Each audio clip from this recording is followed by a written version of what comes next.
c'est Pascal Trefingui. Aujourd'hui, nous allons parler de la franc-maçonnerie.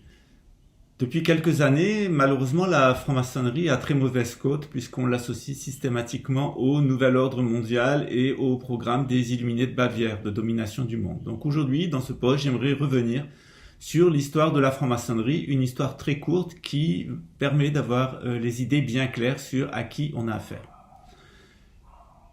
L'humanité dans l'hémisphère nord a tout d'abord été nomade. Elle construisait des huttes et généralement, pour des raisons techniques, on s'aperçoit que ces huttes sont rondes.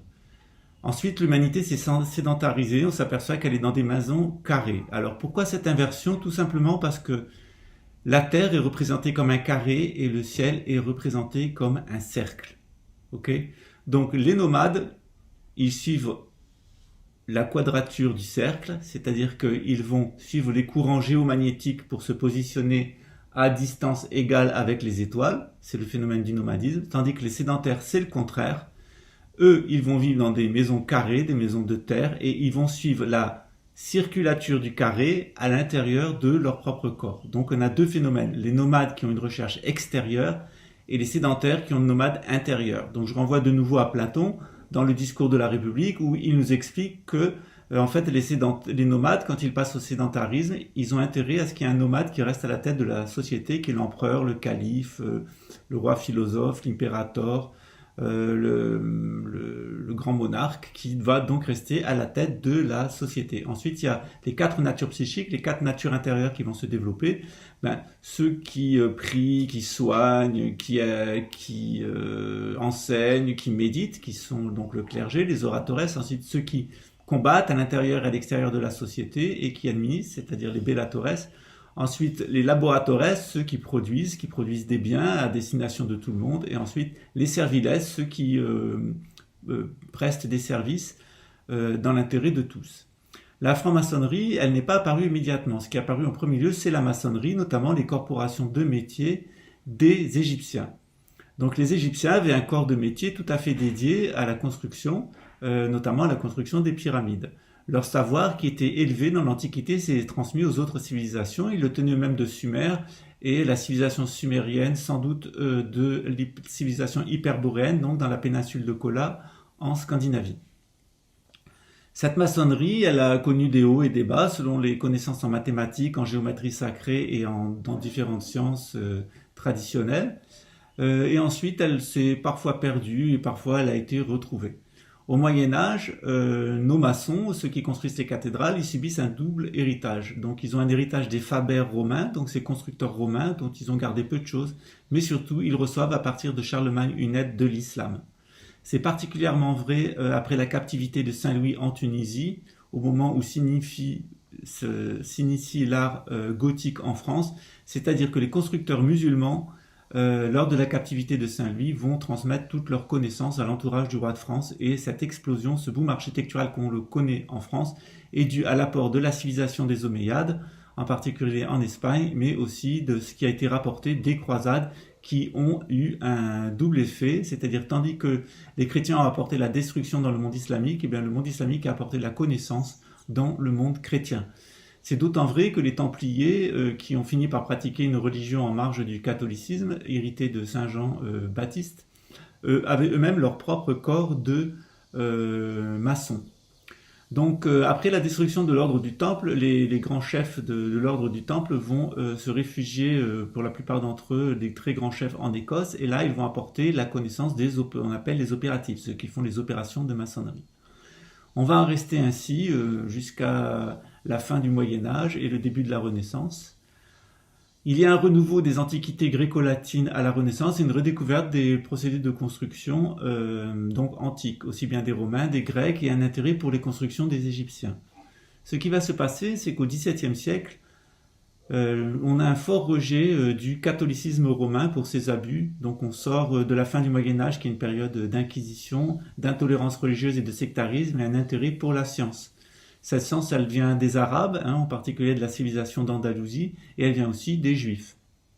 Donc à partir du XVIe siècle, avec la réforme protestante, il se construit donc une autre société, un autre modèle de société qui aboutira à la démocratie américaine. Donc pendant tout le Moyen Âge, on est les héritiers donc de de l'Égypte, de la grande synarchie égyptienne, dont le savoir Isis-Ra-El, donc le pouvoir de l'eau et du feu pour produire la vie, la divinité, se sont transmis aux Juifs. Ensuite, qui ont fonctionné en timocratie, c'est-à-dire une grande importance des membres du temple, notamment de la tribu des Cohen, à laquelle j'appartiens, qui étaient donc les administrateurs et les gestionnaires du temple chargés de la transmission de la connaissance.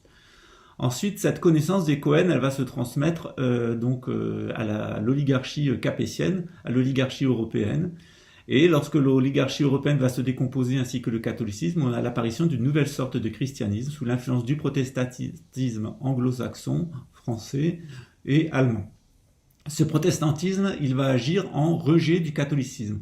Donc le catholicisme était contre les juifs, il était pour l'oligarchie, et bien le protestantisme, il était contre les biens de ce monde, sauf quand c'est l'Église qui est richissime. Donc le protestantisme, il va se construire sur un autre étalon. Or, il va se construire sur, d'abord le paradis peut être en ce monde, ça va être la recherche du paradis perdu, notamment la nouvelle terre, la nouvelle Jérusalem, de la nouvelle terre, du nouveau paradis en ce monde, qui seront les États-Unis d'Amérique. Ensuite, il va se construire sur une nouvelle forme de christianisme, qui est un christianisme qui n'est plus inspiré de l'Empire romain, mais qui veut retourner aux sources du christianisme, à la fraternité originelle des premiers chrétiens, qui savent s'administrer en communauté comme un grand monastère extérieur. Ensuite, ce nouveau christianisme, il va s'associer aux juifs, et là on a un processus qui est intéressant. C'est-à-dire qu'en Angleterre et en France, c'est les constitutions d'Anderson, on a l'héritage des Templiers et du rite maçonnique écossais opératif, qui va se combiner avec la monarchie anglaise et le protestantisme, et l'apport et l'aide des Juifs pour constituer ce qu'on va appeler la franc-maçonnerie.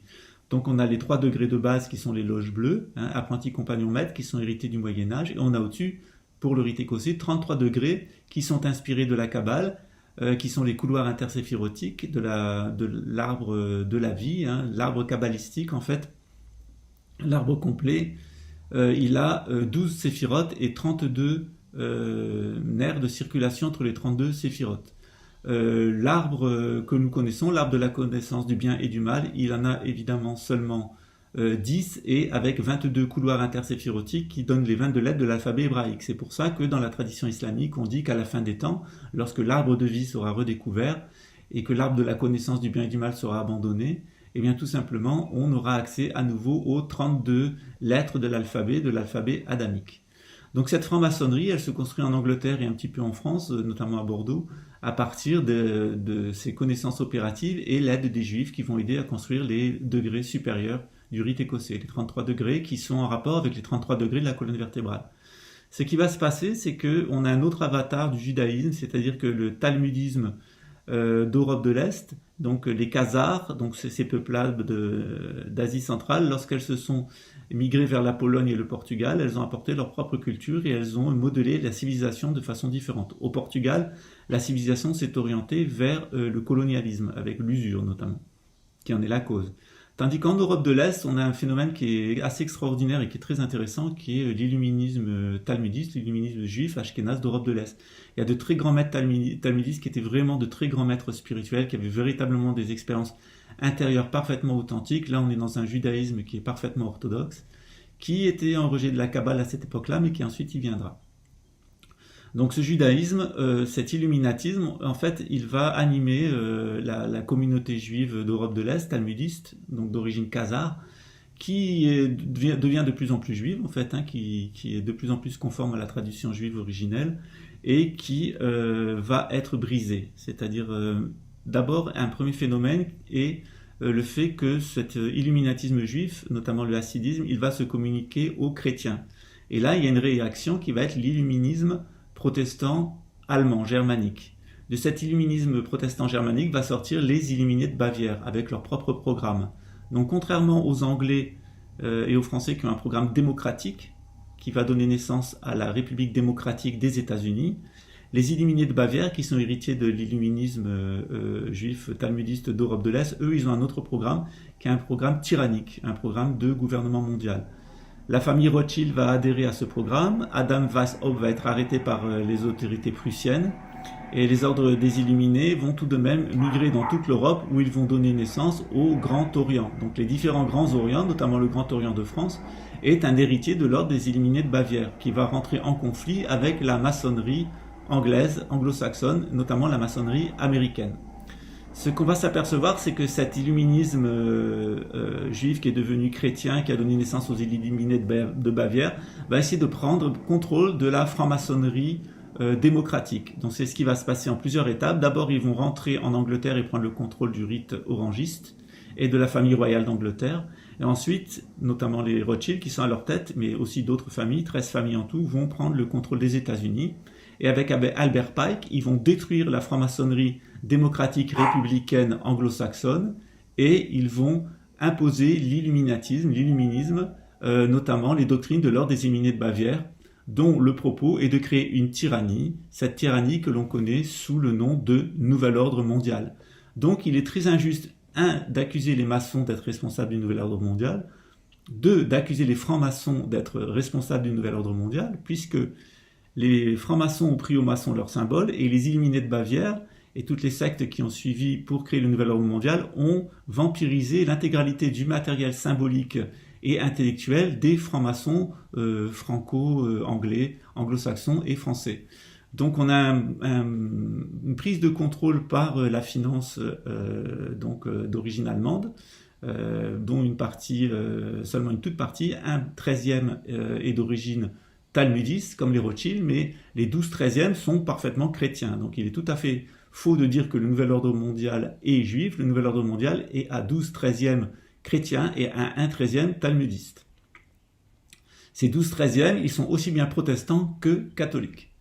C'est par exemple le cas des Rothschild qui sont talmudistes, des Rockefeller qui sont des protestants et des mérovingiens, descendants de Mérovée, qui sont catholiques et qui agissent de concert avec les jésuites, comme j'ai pu l'expliquer dans différents postes. Donc il est très gênant pour moi de lire en permanence ce rejet de la franc-maçonnerie. Il y a plusieurs sortes de franc-maçonnerie. Il y a la maçonnerie opérative authentique. Il y a des loges qui sont héritières directement de ces rites opératifs. Il y a la franc-maçonnerie qui a été créée au XVIIe siècle et au XVIIIe siècle en France et en Angleterre et ensuite aux États-Unis, qui est, elle, parfaitement démocratique et républicaine. Et par contre, il y a un groupe d'illuminés qui a pris les symboles de la franc-maçonnerie, qui s'est saisi aussi du judaïsme sous la forme du sionisme nationaliste et du sionisme internationalisme, mais qu'on ne peut pas qualifier de juifs et de francs-maçons.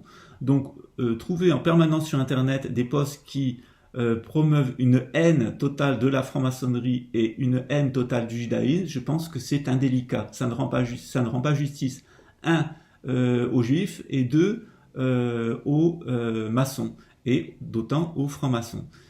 C'est la même chose avec le rite égyptien. Par exemple, les rites égyptiens, on a un certain nombre de connaissances qui nous ont été transmises, notamment le tarot, qui nous ont été transmis via les Arabes des groupes hermétistes égyptiens, judéo-gréco-égyptiens, et qui ont alimenté la pensée intellectuelle à la Renaissance, notamment autour de Côme l'Ancien, à Florence, où j'y ai consacré pas mal de pages dans mon livre sur le tarot. On a un phénomène d'émulation intellectuelle à partir de la redécouverte de l'hermétisme et de la tradition ésotérique égyptienne. Donc, évidemment, il y a des symboles égyptiens, évidemment, il y a des éléments de la doctrine égyptienne, et évidemment, il y a des tics d'architecture égyptienne qui sont utilisés par le Nouvel Ordre Mondial, mais c'est pas pour autant qu'on en accuse les Égyptiens. Donc s'il vous plaît, cessez d'accuser les Juifs et les francs-maçons d'être des conspirateurs et les auteurs du Nouvel Ordre Mondial. Le Nouvel Ordre Mondial, c'est un pur produit de l'illuminisme germanique, allemand, qui a pris le contrôle du monde. Cet illuminisme, d'ailleurs, il n'a eu de cesse que de détruire les Juifs d'Europe centrale et de détruire l'Allemagne. Donc, que ça soit la guerre de 1914, la guerre de 1940 ou la guerre à venir dont l'Allemagne va être le centre, on a une volonté donc de cette élite qui est sortie de Germanie, d'Allemagne, de détruire l'Allemagne et de détruire le judaïsme d'Europe de l'Est. Donc, s'il vous plaît, un peu d'effort d'intellectualité, ne critiquez plus les Juifs, ne critiquez plus la maçonnerie, ne critiquez plus le judaïsme. Ce processus du Nouvel Ordre Mondial est né dans les milieux chrétiens, apostats d'Allemagne, de Germanie, de la Prusse, ensuite de l'État allemand, et ensuite a continué donc en Angleterre et aux États-Unis, mais elle n'a absolument rien à voir et avec les Égyptiens, et avec les maçons, et avec les Juifs. À bon entendeur, shalom, salam, la paix soit avec vous. Amen.